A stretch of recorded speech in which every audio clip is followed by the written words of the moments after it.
Hey guys, welcome back, and Merry Danmas. I mentioned that day one would be kind of a soft launch, which means today's video will be rock hard. Wait. That didn't come out right. But yeah, we'll be talking about Star Wars today.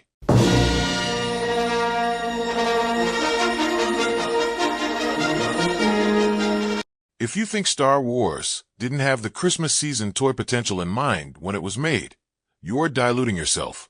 George Lucas secured sole merchandising rights. He literally sold scraps of cardboard with Star Wars slapped on it. This was at the same time as Planet of the Apes was really popular and the nation was swept up in ape mania. George Lucas was no dummy.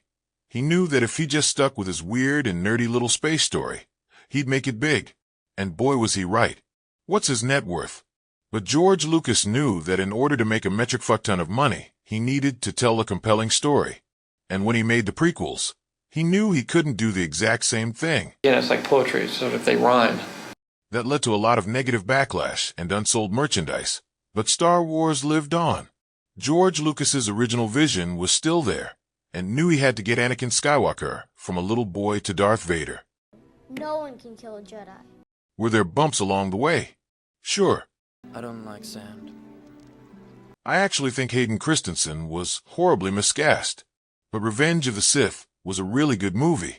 This line alone pretty much salvaged the prequel trilogy. So this is how liberty dies. With thunderous applause. Fast forward to the modern era, though.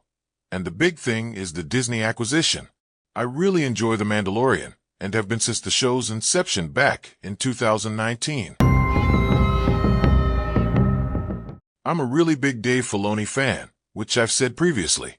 He just gets Star Wars and tells really compelling stories, with a lot of nuance and gray area. I think his pairing with Jon Favreau has led to some really cool stuff in the Disney Star Wars era. But that leads me to the sequel trilogy. Who did Disney decide would take the helm of a franchise as big as Star Wars? J.J. Abrams. The only problem? J.J. Abrams was a giant grifter. Don't try doing mental gymnastics trying to convince yourself that Lost was somehow good.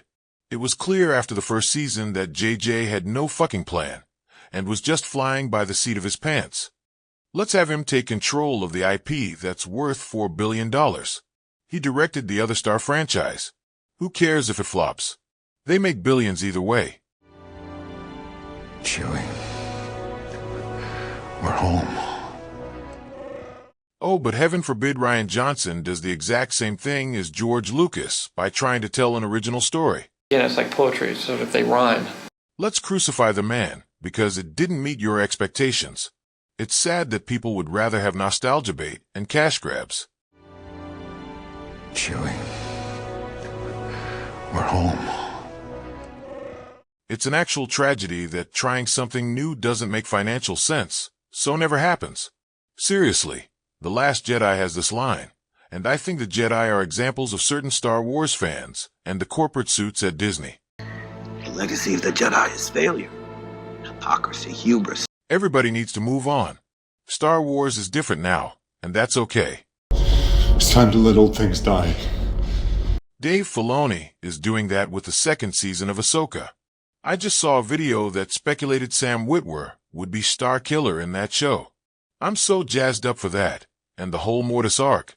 It's an example of how retreads and nostalgia bait are a bad thing.